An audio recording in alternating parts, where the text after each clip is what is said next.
Hello friends, my name is उत्साह और मैं अब आपको आज्ञा चैप्टर पढ़ाने जा रहा हूँ। तो आप सब जानते ही हैं, कल को हम पढ़ रहे थे ये सेल के बारे में, चैप्टर 4। मैं एक बार बता देता हूँ क्या क्या पढ़ा था हमने और क्या पढ़ा था हमने। ठीक है, तो वो था लेक्चर 1 और ये है लेक्चर 2। तो हमने लेक्चर 1 में पढ़ा था cell, chapter 5 of NCERT of class 9। ठीक है, तो हमने ये सब पढ़ा था कल के लेक्चर में, पर हमने कल के लेक्चर में उसके बेसिक्स पढ़े थे। मैं आपको एक बार दिखा देता हूँ कल के लेक्चर में हमने क्या क्या पढ़ा था। ठीक है, तो हमने पढ़ा था सेल क्या होता है, डिस्कवरी ऑफ सेल के बारे में पढ़ा था, किसने डिस्कवर किया। Types of cell on the basis of number के बारे में पढ़ा हमने, type of cell on the basis of shape. और हम एक और टाइप पढ़ेंगे सेल का, प्रोकैरियोटिक, यूकैरियोटिक, वो आगे पढ़ेंगे। ठीक है, तो हमने ये 4 चीज़ें की थी, type of cell on the basis shape, on the basis of number, और उसकी डिस्कवरी सेल की, और सेल होता क्या है। तो ये तो थे कल बेसिक्स। ठीक है, तो आज हम जो स्टार्ट करने जा रहे हैं, यहाँ से लगता है कि हाँ हम 9th का पढ़ रहे हैं, क्योंकि यहाँ से थोड़ी डिफ़िकल्टी स्टार्ट होती है। पर इससे बिल्कुल घबराना नहीं है, क्योंकि जिसको समझ में आ गया एक बार ये चीज़, तो उसके लिए बहुत ईजी हो जाता है ये कॉन्सेप्ट। मतलब ना रट्टे नहीं लगाना है, बिल्कुल इसे समझना है कि होता क्या है। तो मैं स्टार्ट करता हूँ। तो अब हमारा जो अगला टॉपिक था वो था स्ट्रक्चरल कंपोजिशन ऑफ सेल, जो सेल की स्ट्रक्चरल कंपोजिशन क्या है। ठीक है, तो हमने 8th क्लास में ही पढ़ा था कि 8th क्लास में हमने क्या क्या पढ़ा था कि सेल है, सेल के अंदर जो स्ट्रक्चरल कंपोजिशन होती है उसमें होते हैं प्लाज्मा मेम्ब्रेन, न्यूक्लियस, साइटोप्लाज्म। इन 3 मेन कंपोनेंट्स के बारे में पढ़ा था हमने, और सेल ऑर्गेनेलिस नहीं पढ़ी थी, वो हम इस साल पढ़ेंगे। तो मेरा कहने का मतलब ये है कि जो मेन कंपोनेंट्स जो हम पढ़ते हुए आए हैं और जो मेन हैं, सबसे ज़्यादा मेन हैं, वो यही है: cytoplasm, nucleus, plasma membrane. Plasma membrane क्या होता है? जो आउटर कवरिंग होती है सेल की, उसे प्लाज्मा मेम्ब्रेन कहते हैं। साइटोप्लाज्म क्या होता है? हाँ, साइटोप्लाज्म वही तो है, the fluid matrix of the cell, उसे साइटोप्लाज्म कहते हैं। न्यूक्लियस क्या है? Main controlling centre of the cell. ठीक है, तो हम इन सब के बारे में आज पढ़ेंगे। तो आज तो हमारा ज़्यादा ध्यान उसके ऊपर रहेगा सॉल्यूशंस के टाइप पे, हाइपोटोनिक, हाइपरटोनिक, आइसोटोनिक सॉल्यूशन के बारे में, वो क्या क्या इफेक्ट होता है animal cell, plant cell, conclusion क्या निकला। मैंने उसे वो बहुत अच्छे डिस्क्राइब कर रखा है, यहाँ पे रिटर्न नोट्स बना रखे हैं इसके। ठीक है, तो हम स्टार्ट करते हैं। प्लाज्मा मेम्ब्रेन या सेल मेम्ब्रेन, ये जो प्लाज्मा मेम्ब्रेन है इसको सेल मेम्ब्रेन भी कहते हैं। ठीक है, तो इट इज़, ये मैंने थोड़ी गलती कर दी, sorry, 1 minute. It is the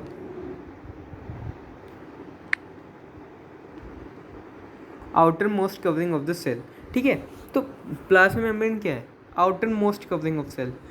एक सेल की आउटर मोस्ट कवरिंग को कहते हैं प्लाज्मा मेम्ब्रेन। इसके बारे में हमने 8th क्लास में ही पढ़ा था। It separates the inner components of the cell from the external medium और सराउंडिंग। जो बाहर का मीडियम है ना, उससे जो सेल प्लाज्मा मेम्ब्रेन होती है वो बचाती है। जैसे हमारा देश इंडिया है, इसकी बॉर्डर बनी हुई है ना, तो वो बॉर्डर पे सैनिक होते हैं, तो बॉर्डर सेपरेट कर रही है हमारे इंडिया को दूसरी कंट्रीज़ के बॉर्डर से, पाकिस्तान, श्रीलंका, ये वो। ठीक है, तो ऐसे, तो ये एक तरह से बॉर्डर लाइन की तरह होता है ये हमारे सेल को, मतलब जिस सेल का ये प्लाज्मा मेम्ब्रेन है, वो उसे दूसरी सेल से या किसी और जिस सराउंडिंग में है उससे, वो उसे सेपरेट करता है उसके अंदर के कंपोनेंट्स को। अब इंडिया के अंदर हम सब है, स्टेट्स हैं, तो ये सारी स्टेट्स पाकिस्तान से इससे सेपरेट हो रही हैं बॉर्डर की वजह से। ठीक है, तो एक तरह से वही, मतलब जो हमारे सेल के अंदर हैं ऑर्गेनेलीज, माइटोकॉन्ड्रिया, ईआर और गोल्गी एपेरेटस।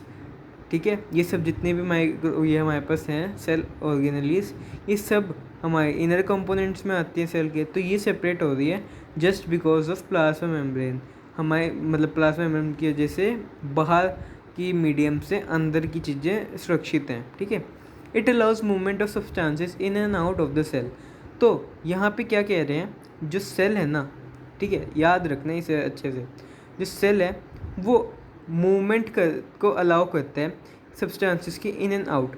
अब जब वो फूड कैप्चर करता है कोई सेल, तो वो कहाँ से, बाहर से तो करता है, तो वो बाहर से अंदर जाते हैं। तो अंदर कैसे जाता है?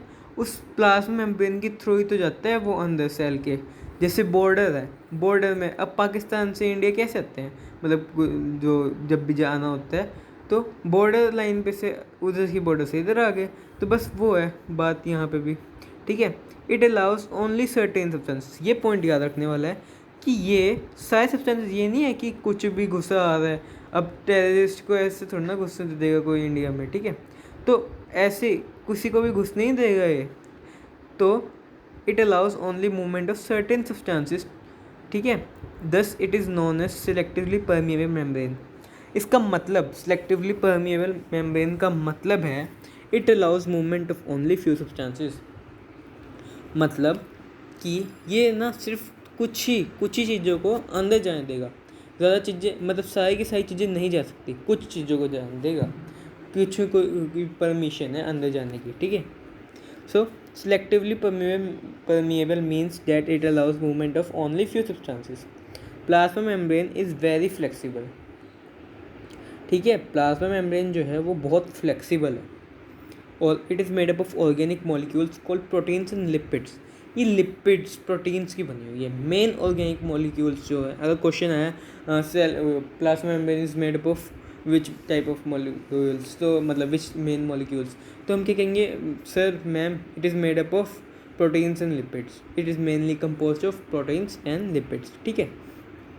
तो अब आगे we can observe structure of plasma membrane by electron microscope. ये सिंपल माइक्रोस्कोप से नहीं हमें स्ट्रक्चर दिखेगा, ये हमें दिखेगा इलेक्ट्रॉन माइक्रोस्कोप से। उसकी इमेज मैं आपको दिखाऊंगा, ठीक है। Because of the flexibility of plasma membrane cell is able to engulf food, मतलब कि सेल मेम्ब्रेन की फ्लेक्सिबिलिटी की वजह से ही जो कुछ ऑर्गेनिज्म होते हैं वो अपना मतलब फूड को बाहर से अंदर की तरफ ला पाते हैं। जैसे अमीबा होता है, हमने पढ़ा था 8th क्लास में, डाइजेशन वाला जो चैप्टर था 8th पता नहीं 6th 7th में था वो, ठीक है। तो उसमें हमने पढ़ा था कि डाइजेशन वाले चैप्टर में कि जो अमीबा होता है वो भी ह्यूमंस की तरह डाइजेस्ट करता है, इंजेशन डाइजेशन, ठीक है, ये सब करता है, एक्सक्रीशन। तो वैसे तो जब वो फूड हमने पहले देखा है, जब वो फूड अंदर ले आया था सीडोपोडिया की हेल्प से, लेकिन मैं आपको इमेज दिखाता हूँ। ये अमीबा है यहाँ पे, ठीक है, दिखा अमीबा, ये जो इसकी साइड में फॉल्स फीट निकले हुए हैं प्रोजेक्शंस, ठीक है, तो ये इसके बीच में फूड पार्टिकल आ जाता है, और जब ये अंदर ले रहा होता है ना, अंदर की तरफ एक वैक्यूल मतलब वो बन जाते हैं, टाइनी मतलब सैक्स टाइप सब स्ट्रक्चर बन जाते हैं, जिनके अंदर क्या कहते हैं ये फूड के जो मॉलिक्यूल्स होते हैं वो कैप्चर जाते हैं, और वो बन जाते हैं मतलब कि फूड मॉलिक्यूल अंदर आ जाता है। और ये प्लाज्मा मेम्ब्रेन की फ्लेक्सिबिलिटी की वजह से ही होता है। प्लाज्मा मेम्ब्रेन मतलब अपने आप को तोड़ के उस वो बना देती हैं छोटे छोटे सैक्स टाइप। जैसे कि सैक मतलब क्या होता है कि एक छोटा सा बैग टाइप, बैग जैसे होते हैं सैक छोटा छोटा सा, वैसे उस शेप के आ जाते हैं, और उसके अंदर ये फूड पार्टिकल्स अंदर आ जाते हैं उसकी हेल्प से अमीबा में। तो यही था। सो ठीक है, तो और इस प्रोसेस ये बहुत मेन है, ये प्रोसेस आएगी पेपर में आ सकती है ये। This process is called endocytosis, the process by which the organisms engulf food, ठीक है, solid food material is called endocytosis. Solid भी हो सकते हैं, लिक्विड भी हो सकते हैं, ठीक है, with the help of plasma membrane the movement of solid food the movement of food material inside the plasma membrane is called endocytosis, ऐसे आ सकते हैं। सो डिफ्यूजन, अब हमारे पास बहुत मेन टर्म्स आ रही है, तो ध्यान से सुनिए। What is diffusion? Movement of substances from a region of their higher concentration to the region of their lower concentration. मतलब क्या है, देखो मेनली हमने पहले भी पढ़ा हुआ है पिछली क्लासेस में कि जो कोई भी सब्सटेंस होता है जहाँ पे उसका ज़्यादा कंसनट्रेशन होएगा वहीं से वो अपने कम कंसनट्रेशन वाली जगह पे जाएगी। जैसे हमने हीट वायर चैप्टर था हमारे पास, तो हमने उसमें पढ़ा था कंडक्शन, इंडक्शन, रेडिएशन, ये 3 टाइप्स ऑफ हीट ट्रांसफ़र होते हैं। तो कंडक्शन में क्या होता है, एक एक्टिविटी परफॉर्म की थी, एक आयरन रॉड लिया, उसके ऊपर वैक्स की मतलब चिपका दिया था, वैक्स की वजह से वैक्स की मदद से हमने पेंट्स चिपका दी थी, और हमने उस रॉड को एक तरफ से गर्म किया। तो जहाँ पे सबसे ज़्यादा रॉड गर्म थी और दूसरे एंड पे सबसे कम थी, मतलब गर्म थी ही नहीं, तो हीट कहाँ से कहाँ गई, वो सबसे ज़्यादा से सबसे कम पे गई। तो ये तो एक नेचुरल फिनोमिनन है कि जहाँ पे सब्सटेंसेस का लेवल सबसे ज़्यादा होएगा, वो मतलब ज़्यादा होएगा बहुत, और कहीं पे कम है तो वो ज़्यादा से कम वाली जगह पे जाने की कोशिश करेंगे। ठीक है, समझिए। अब जैसे मानो ऊपर की तरफ कहीं पे बहुत सारा पानी भरा हुआ है और नीचे एक क्या कहते हैं पाइप के थ्रू, अब आपने देखा होगा जैसे जो टंकी यहाँ होती हैं पानी की टंकियाँ, ये छतों के ऊपर होती हैं। ठीक है, छतों पे होती हैं, ये मेनली छतों पे क्यों होती हैं, और वहाँ से एक पाइप कनेक्शन आ होता है नीचे, ताकि हमें ज़्यादा मतलब कुछ एनर्जी ज़्यादा लगानी ना पड़े, क्योंकि ऊपर है वहाँ पे कंसंट्रेशन पानी की ज़्यादा है, वहाँ पे पानी ज़्यादा आ रहा है, तो वहाँ से आराम से पाइप में से हमारे नीचे टुंटियों में आ जाता है पानी। ठीक है, और मैं ऐसा नहीं कहता कि ऊपर ही होना ज़रूरी है, क्या पता नीचे हो, पर नीचे वाले केस में एक मोटर की ज़रूरत पड़ जाएगी ना, फिर पंप की। ठीक है, जिससे पानी को ऊपर की तरफ पंप कर पाए और ऊपर आ जाए। तो मैं मतलब ये सब बताने का, कहानी सुनाने का मोटिव ये था कि मैं आपको डिफ्यूजन बता पाऊँ कि it is a movement of substances from a region of the higher concentration to the region of the low concentration. एक हाई कॉन्सेंट्रेशन वाले एरिया से एक लो कॉन्सेंट्रेशन वाले एरिया पे जब मूवमेंट होते हैं सब्सटेंसेस का, तो उसे कहते हैं डिफ्यूजन। ठीक है, so it has a big role in exchange of gases in organisms like amoeba. Amoeba जो होते हैं ना, एमीबा मान लो वो मतलब कहते हैं सांस, मतलब उसके अंदर उसको भी O2 चाहिए, ऑक्सीजन। ठीक है, रेस्पिरेशन करने के लिए, तो उसने O2 मतलब उसने एयर को ब्रीथ इन किया, तो अंदर उसने O2 तो ले लिया, मतलब कंज्यूम कर लिया O2 को, उसका एंड प्रोडक्ट क्या निकला, CO2। तो एमीबा, मैं आपको मतलब एक एग्जांपल बता रहा हूँ, एक जगह पे एमीबा है, उसने एयर मतलब अंदर लिया ऑक्सीजन लिया, तो उसके रिस्पॉन्स में क्या निकलेगा, कार्बन डाइऑक्साइड एंड प्रोडक्ट। ठीक है, तो क्या होएगा, बाहर की तरफ ऑक्सीजन की कंसनट्रेशन ज़्यादा हो जाएगी, और अंदर कार्बन डाइऑक्साइड की कंसनट्रेशन कम है, मतलब अंदर मतलब कम नहीं है, ज़्यादा है। एमीबा है, उसके अंदर जो कंसनट्रेशन है ना इसकी की कहते हैं CO2 की, वो ज़्यादा होगी, क्योंकि हमने अभी सांस लिया, एंड प्रोडक्ट आ गया। मानो मैंने अभी सांस ली, ठीक है, तो क्या होएगा, मेरे अंदर CO2 आ गई, मतलब कि O2 मेरी बॉडी ने कंज्यूम की, उसकी रिस्पॉन्स में एंड प्रोडक्ट निकला CO2। तो मेरी बॉडी के अंदर ना CO2 की कंसनट्रेशन ज़्यादा है, और बाहर O2 की कंसनट्रेशन वो ज़्यादा है, और बाहर O2 की वो CO2 की कंसनट्रेशन कम है, और अंदर O2 की कंसनट्रेशन कम है। तो बाहर O2 की ज़्यादा है, अंदर कम है, तो O2 अंदर की तरफ आएगा, और अंदर CO2 की ज़्यादा है, बाहर CO2 की कम है, तो बाहर की तरफ CO2 चला जाएगा। ठीक है, मैं ना एक बार आपको दिखाई देता हूँ बना के, किसी चीज़ का डाउट नहीं आना चाहिए ना, पता नहीं कैसा बनेगा। ठीक है, पर एक बार कोशिश। ये एक एमीबा है, ठीक है, तो उसने ब्रीद इन किया, तो यहाँ पे आ गया हमारे पास, अंदर की तरफ है उसके पास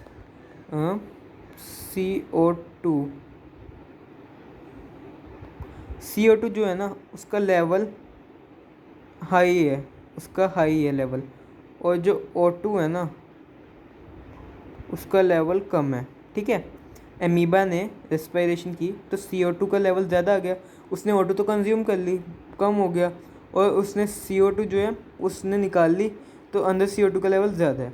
जो बाहर है पानी, यहाँ पे मतलब जहाँ पे भी है वो सराउंडिंग मीडियम में, यहाँ पे जो होएगी, यहाँ पे ना CO2 जो है उसका लेवल कम है as compare to the amoeba, और जो O2 है उसका लेवल ज़्यादा है। सिंपल यार, बताओ, बाहर ज़्यादा है O2, अंदर कम है, तो O2 कहाँ पे जानी चाहिए, वो कहाँ जानी चाहिए O2, वो बाहर से अंदर की तरफ आएगी ना, एमीबा के अंदर, और CO2 अंदर ज़्यादा है, बाहर कम है, तो CO2 कहाँ जाएगी, वो बाहर की तरफ जाएगी। जैसे सबके अंदर रेस्पिरेशन होती है, वही सेम एग्जांपल है ये, मतलब सब रेस्पिरेशन करते हैं, CO2 निकलती है, तो CO2 हम बाहर फेंक देते हैं और O2 ले लेते हैं, क्योंकि CO2 की कंसनट्रेशन बाहर कम होती है, अंदर ज़्यादा होती है बॉडी के अंदर। ठीक है, तो यही बताना था मेरे को बस। सॉरी, यहाँ अब स्टार्ट करते हैं यहाँ से। सो ठीक है, some substances like CO2 and O2 can pass through plasma membrane by this process. यही जो मैंने आपको अभी एग्जांपल दिया, इसकी मदद से CO2 और O2 की हमारे अंदर क्या कहते हैं बॉडीज़ में वो हो जाती है, इन एंड आउट मूवमेंट हो जाती है। सो अब आगे osmosis. What is osmosis? Osmosis is the movement of liquid particles from a region of their higher concentration to the region of their lower concentration by a selectively permeable membrane। ठीक है, एक selectively permeable membrane है हमारे पास। ये main point है, बहुत बहुत बहुत इम्पोर्टेंट है, ये इम्पोर्टेंट। ठीक है, ये जो है selectively permeable membrane, आप ना जब भी पेपर में diffusion and osmosis, define diffusion define osmosis, दोनों की बिल्कुल सेम है डिफाइन। यहाँ पे क्या था डिफ्यूजन में? Movement of substances from a region of their higher concentration to the region of their lower concentration. Osmosis में क्या है? Movement of liquid particles from a region of their higher concentration to the region of their lower concentration by a selectively permeable membrane. मतलब कि यहाँ पे हो रहा है ना, यहाँ पे एक सेलेक्टिवली परमिएबल मेम्ब्रेन की जरूरत पड़ रही है, दैट इज प्लाज्मा मेम्ब्रेन। ठीक है, तो the movement of water across the plasma membrane is also affected by the amount of solute dissolve in the solution. जो हमारा मूवमेंट होगी ना प्लाज्मा मेम्ब्रेन में इन एंड आउट सब्सटेंसेस की, ठीक है, वो अफेक्ट होएगी अमाउंट ऑफ सॉल्यूट। कितना अमाउंट ऑफ सॉल्यूट है सेल के अंदर और कहते हैं इसमें एटमॉस्फेयर में, एटमॉस्फेयर नहीं मतलब उस सॉल्यूशन में जिसमें हमने सेल को रखा है। ठीक है, on the basis of this we have 3 types of solution. Hypotonic solution, ठीक है, isotonic solution and third one is hypertonic solution. तो इसके बारे में हम ब्रीफ में पढ़ेंगे। बहुत इंपॉर्टेंट जो मैं आपको ये पढ़ा रहा हूँ ना, जब से मैंने प्लाज्मा मेम्ब्रेन शुरू किया है ना, तब से सब कुछ इंपॉर्टेंट ही आ रहा है। एक एक चीज़ मैंने इंपॉर्टेंट लिखी हुई है, तो ना आप सब लोग इसे अच्छे से याद कर लेना, समझ लेना अपना। ठीक है, तो मैं आपको समझाता हूँ। फिर से पेन लेते हैं। मैंने क्या कहा कि ऑस्मोसिस क्या होती है? मानो ये मेरा एक बीकर है, दिस इज़ माय बीकर। ठीक है, इसके अंदर एक सॉल्यूशन है पानी का, नमक पानी का, ठीक है, सॉल्ट वाटर मान लो। तो मैंने इसके अंदर मैंने एक सेल रख दी। ये जो गोला सा खींचा है ना मैंने बीच में, ये एक सेल। ठीक है, तो मैंने इसके अंदर एक सेल को रख दिया। तो अब बता, हमें कैसे पता चलेगा कि मतलब सेल स्वेलअप हुआ या श्रिंक हो गया या उसको कुछ भी नहीं हुआ? हमें ये पता चलेगा कितना अमाउंट ऑफ सोल्यूट प्रेजेंट है सेल के अंदर या फिर सॉल्यूशन के अंदर। मान लो ये लेते हैं। ठीक है, तो मान लो थोड़ी देर सॉल्यूशन जो है हमारा, इसके अंदर जो सॉल्यूट है ना,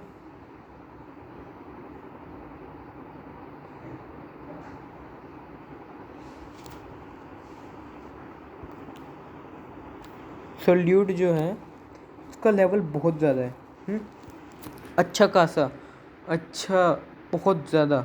ठीक है, मतलब कि ये मान लो ये मतलब कंसनट्रेटेड सॉल्यूशन है, ये कंसनट्रेटेड सॉल्यूशन। और इसके अंदर अगर ज़्यादा सॉल्यूट का लेवल, तो बेसिक सी बात है, जो सॉल्वेंट का लेवल हम क्या लेंगे? कम है भाई। अगर हमने कह ही दिया भाई सॉल्यूट बहुत है, तो मतलब क्या हुआ उसका?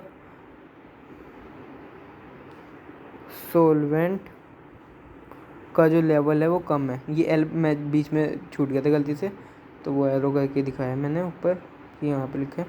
तो यहाँ पे सॉल्यूट का लेवल ज़्यादा है, सॉल्वेंट का लेवल कम है। सॉल्वेंट क्या होता है? लिक्विड, मतलब वाटर है इसमें, और सॉल्यूट जो है वो नमक है। ठीक है सॉरी। तो और सेल जो है, सेल में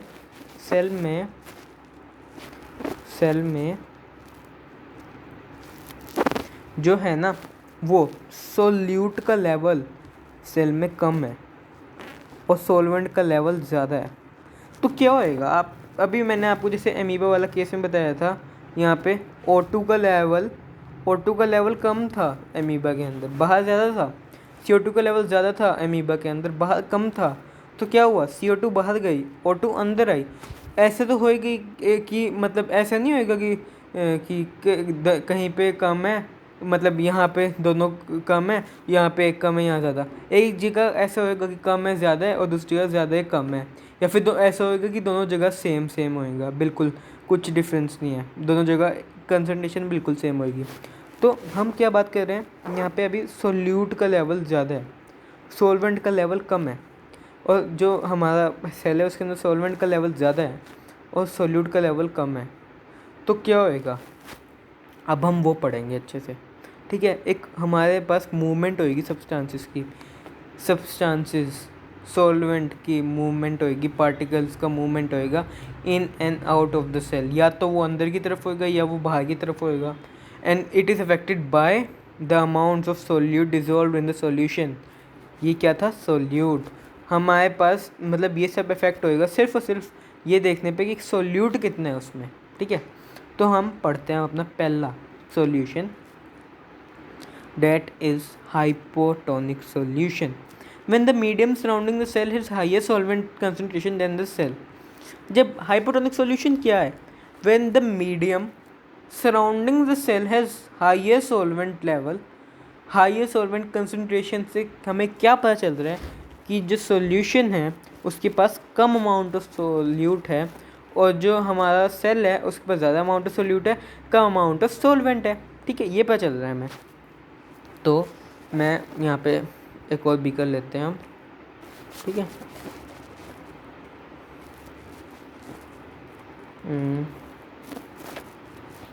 तो एक बीकर ले लिया हमने,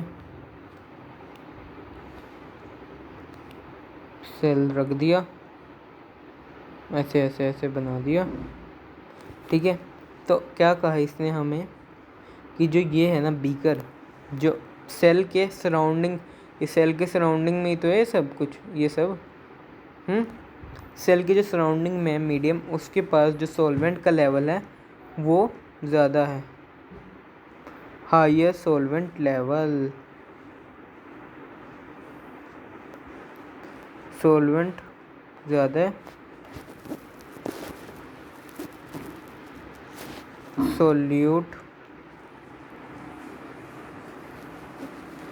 सोल्यूट जो है ना वो भाई कम है, सोलवेंट हमारे पास ज़्यादा है, सोल्यूट कम है सॉल्यूशन में। तो इसका क्या हो जाएगा, वाइस वर्सा है हमारे पास इसमें सेल में जो सोलवेंट है वो हमारे पास कम है, और जो सोल्यूट है वो हमारे पास ज़्यादा है सेल में, इनसाइड द सेल। तो क्या होएगा भाई, मूवमेंट विल टेक प्लेस। अब मैं यहाँ दिखाता हूँ,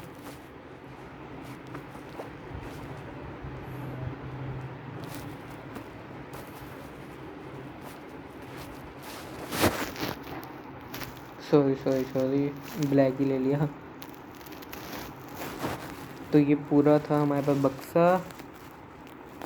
तो हमारे पास जो मूवमेंट होएगा वो अंदर की तरफ सेल में, सेल के अंदर पानी घुस जाएगा, सेल विल स्वेल अप,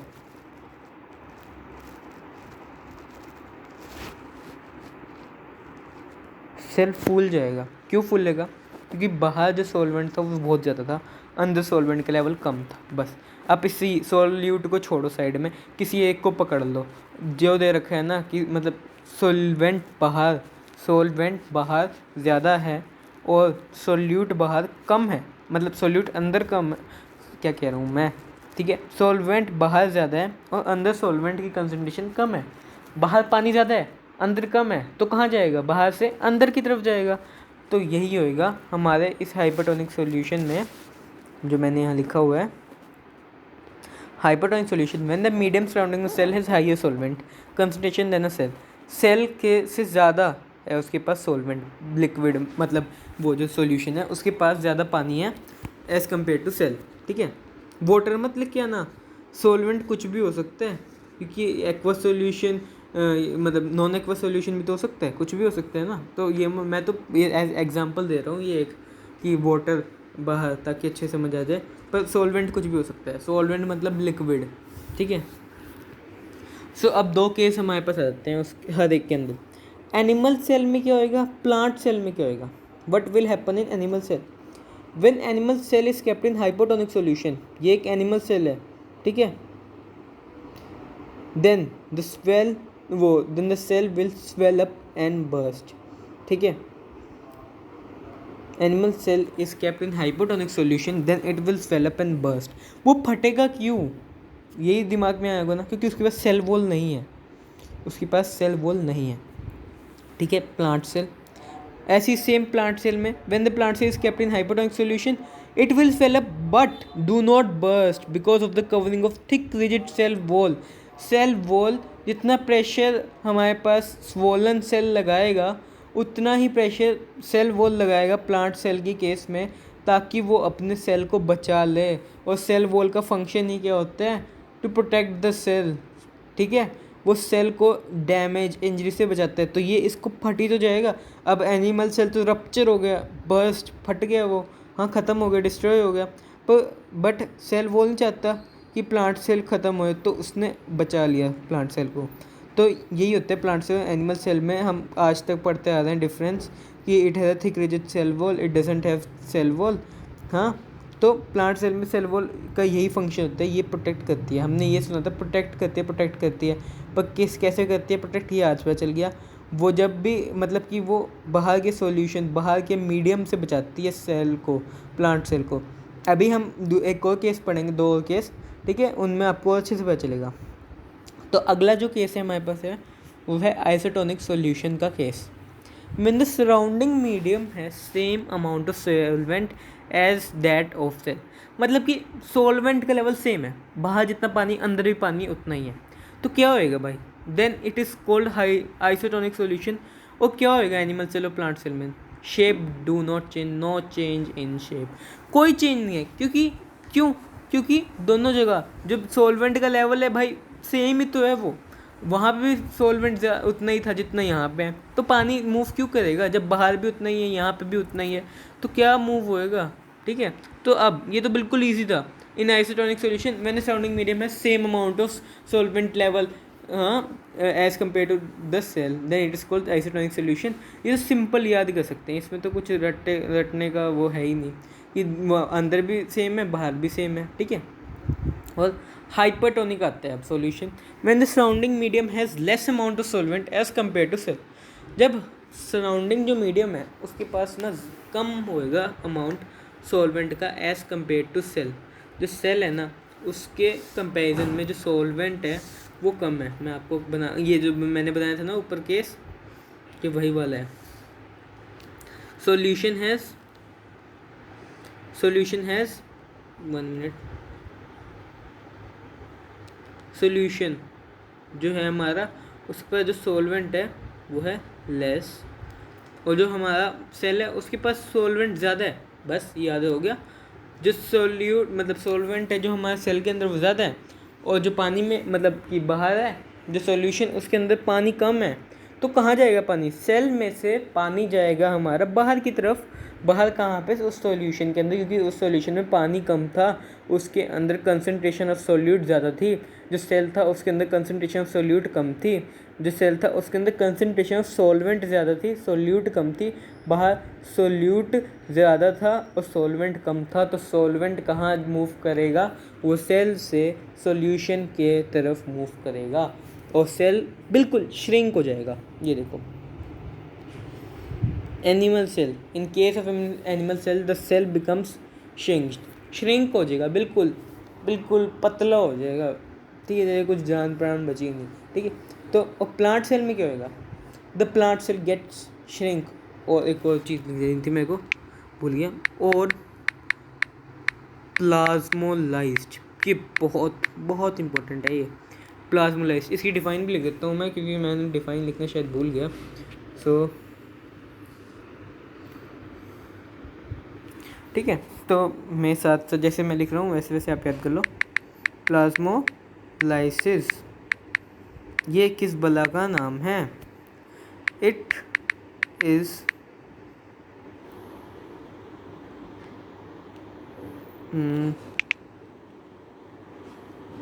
क्या कह रहा है यार, it is the process of movement, process मान लो या phenomenon, it is a phenomenon of movement of protoplasm towards the center of the plasma membrane। फिर क्या कह रहा हूँ मैं, centre of the cell, cell और कौन से सेल में होएगा plasmolysis? It will only occur in plant cell, plasmolysis plant cell, ठीक है। एनिमल सेल में कोई प्लाज्मोलाइसिस नहीं होती क्योंकि उसके पास तो हाँ, ये सिर्फ प्लांट सेल में होती है, ठीक है। प्लांट सेल के पास होते हैं एक सेल वॉल, उसकी वजह से ये इतना श्रिंक नहीं होएगा कि इसकी जान प्राण निकल जाए, ठीक है।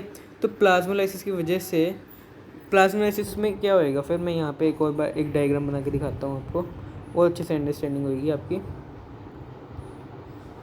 ठीक है। तो यहाँ पे मान लो थोड़ी देर के लिए ये है एक, मतलब एक मैं बिल्कुल एक वो लिया है यहाँ से छोटा सा इसका हिस्सा सेल का। ये क्या है हमारे पास, cell wall, thick rigid cell wall ली है मैंने एक तरफ की प्लांट सेल की। जब इधर पानी मूव करेगा और अंदर का प्रोटोप्लाज्म श्रिंक होने लग जाएगा, सेंटर की तरफ आने लग जाएगा, तो ताकि इसके जान निकल ना जाए इस सेल की, जो सेल वॉल है ये इक्वल प्रेशर लगाएगा, इक्वल, ताकि ये इतना ज़्यादा प्रेशराइज ना हो कि ये ख़त्म ही हो जाए प्लांट सेल। तो सेल वॉल का एक बहुत बड़ा फंक्शन है, cell wall is very important. Cell wall के बिना प्लांट सेल की एग्जिस्टेंस बहुत मुश्किल हो जाएगी, ठीक है। तो मतलब यहाँ पे सेल वॉल बहुत हमने देखा। अब हम कंक्लूजन पढ़ेंगे ना, उसमें आपको मैं दिखाता हूँ। ये यहाँ पे एक पॉइंट मैंने लिखा हुआ है, in case of plant cell there is a thick rigid covering called cell wall which protected the cell in every medium. इसने ये हमेशा सेल को बचाएगी, हर एक मीडियम में बचाएगी।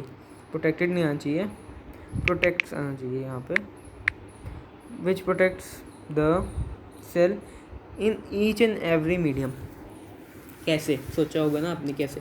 अभी तो बताया था यार, हाइपोटोनिक में सेल इतना फूल जाएगा कि वो सेल फट ही जाएगा, बट प्लांट सेल में उसकी सेल वॉल की वजह से वो फटने से बच जाएगा।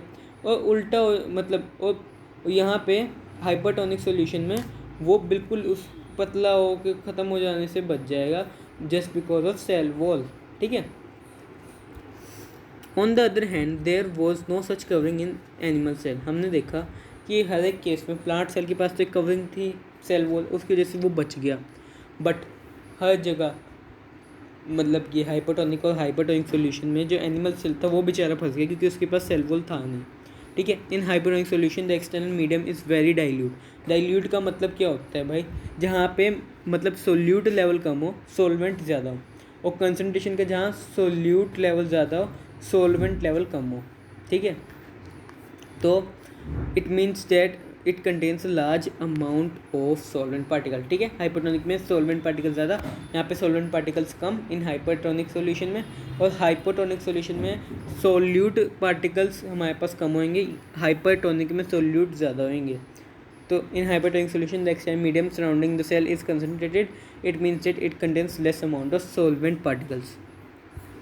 तो भाई ये तो हमारा हुआ। अब जाके छोटी जान, ये देखो अब सारे हमने अपने लिक्विड्स मतलब वो पढ़ लिए, सॉल्यूशन कितने टाइप की, बहुत मेन था ये पार्ट, इतना कुछ आज किया कवर। अभी तो ख़त्म नहीं हुआ लेक्चर, सॉरी कैसे हो गया,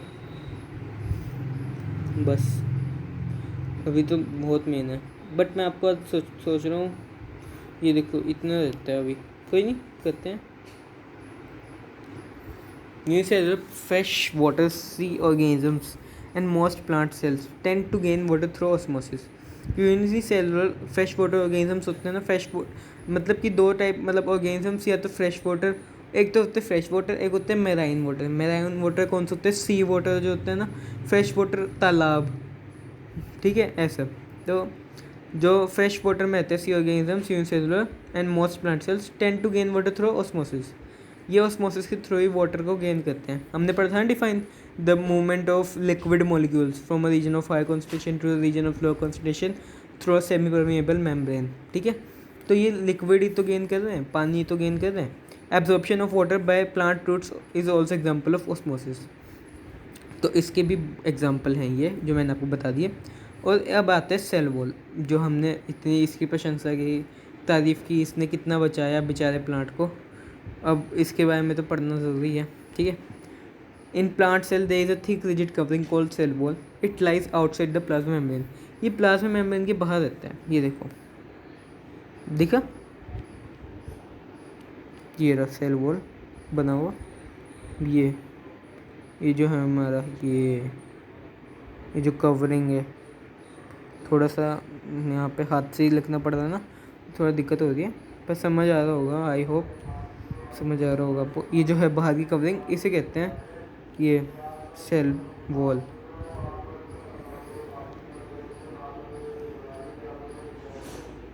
ये क्या हुआ, कुछ नहीं हुआ, बच गया, ठीक है।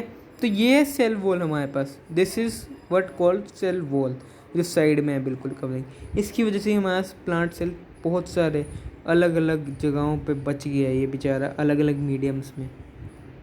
It lies outside the plasma membrane. Plasma membrane कहाँ पे है हमारी बेचारी, प्लाज्मा मेम्ब्रेन कहाँ पे कहाँ पे कहाँ पे, ये दी, हाई होप दिखी होगी आपको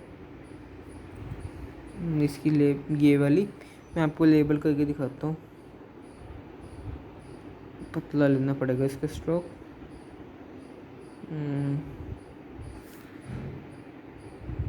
ठीक है, ये जो है ना अंदर की तरफ, ये this is plasma membrane, it lies outside the plasma membrane. ये थी ना सेल वॉल, और ये है प्लाज्मा मेम्ब्रेन, ये जो अंदर की तरफ है, तो it lies outside the cell wall, ठीक है। It is made up of complex substance और मॉलिक्यूल कॉल्ड साइड सेल्यूलोस। जो हमारा ये है ना, ये हमारा जो ये है,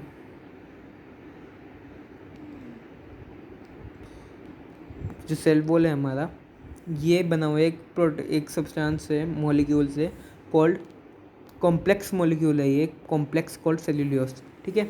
it plays a major role, ये बहुत बड़ा रोल निभाता है हमारा सेल वॉल।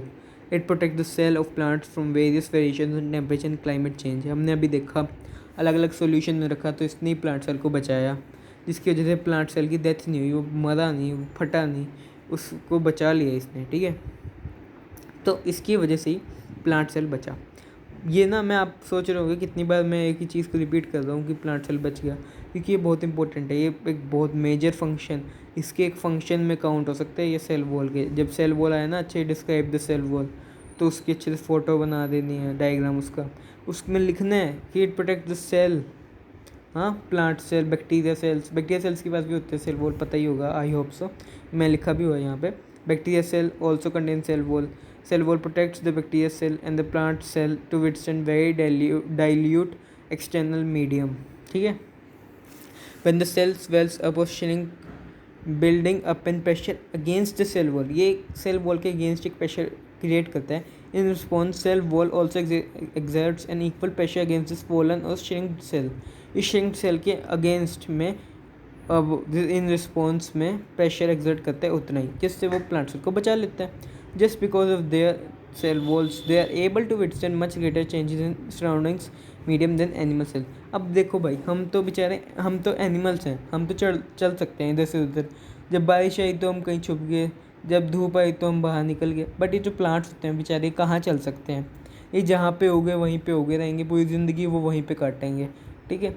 तो अब अगर वहाँ पे बहुत तेज़ बारिश आई, फ्लड आ गई, तो अब वो क्या कर सकते हैं। तो इसलिए भगवान ने उनका ऐसे करके भेजा हुआ है उनको, कि उनका जो उनके पास सेल वॉल दे रखे हैं, जिससे वो बच जाते हैं हर एक मीडियम में, वरना वो आराम से मर जाते जितने भी प्लांट्स हैं। तो बस ये सबसे बड़ा मेजर फंक्शन याद रखना, सेल वॉल प्रोटेक्ट करता है प्लांट सेल को।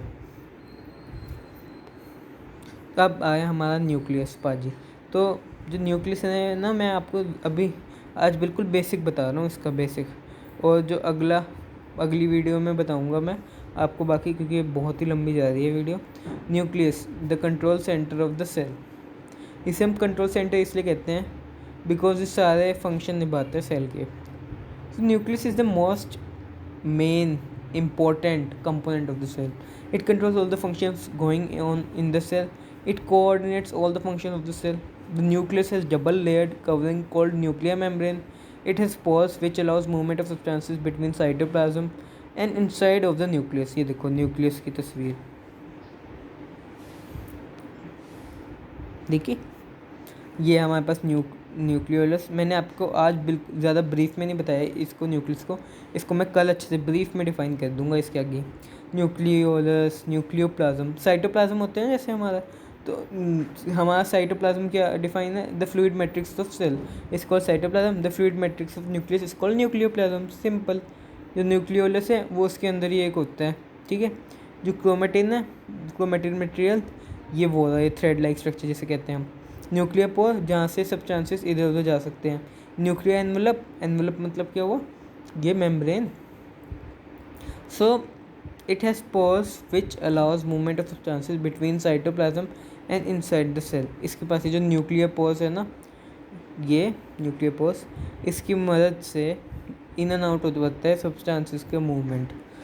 तो फ्रेंड्स, आज के लिए इतना ही। Thanks for watching. और अगर अच्छी लगी आपको वीडियो तो लाइक कर देना, और अगर मतलब समझ में आया अच्छे से आपको तो अपने भाई बहनों को भी शेयर कर देना, क्योंकि ये बहुत काम की वीडियो, इसमें सब कुछ नोट्स हैं, फालतू का कुछ भी नहीं है, जैसे कि मैंने आपको बताया था। और आप पिछली वीडियो भी देख लेना अगर नहीं देखी, लेक्चर 1, ये लेक्चर 2। अगली वीडियो में मैं न्यूक्लियस को अच्छे डिफाइन कर दूँगा, साइटोप्लाज्म बताऊँगा, फिर मैं सेल ऑर्गेनेली शायद शुरू कर दूँ, तो ठीक है। और मेरी सारी वीडियोस की नोटिफिकेशन आती रहे आपके पास, इसलिए आप इसे सब्सक्राइब कर देना मेरे चैनल को, और कमेंट ज़रूर डालना कि कैसी लगी वीडियो। कमेंट से पता चल जाता है ना कि कोई कमी भी हो, और कोई कमी लगी हो मेरी वीडियो में आपको तो बताना, मैं उससे कोशिश करूँगा पूरी, अगर मेरे हाथों में हुई उसको करने का तो कर दूँगा मैं। Thank you.